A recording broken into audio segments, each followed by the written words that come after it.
Selamat datang ke aplikasi kami. Berikut ialah cara untuk melihat baki dan butiran perjanjian pinjaman anda. Mula-mula, tekan Bayar Ansuran dari menu utama. Anda akan dibawa ke skrin paparan akaun anda. Di bahagian atas, anda akan melihat butiran produk anda. Tatal ke bawah untuk melihat maklumat perjanjian seperti nombor dan tarikh perjanjian, jumlah pinjaman, tempoh, jumlah ansuran bulanan dan baki belum jelas. Jika terdapat sebarang jumlah tertunggak, caj lewat bayar akan dipaparkan dengan jelas di bawah caj lain-lain. Bahagian ini memberikan pecahan caj lewat bayar dan jumlah keseluruhan yang perlu dijelaskan.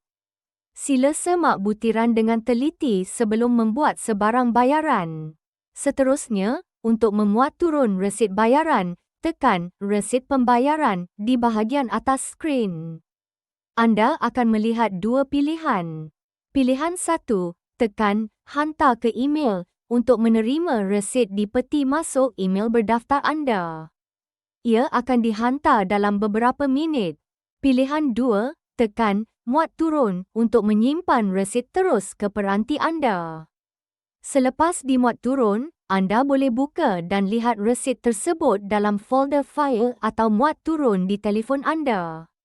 Itu sahaja. Anda telah berjaya mengakses resit bayaran anda.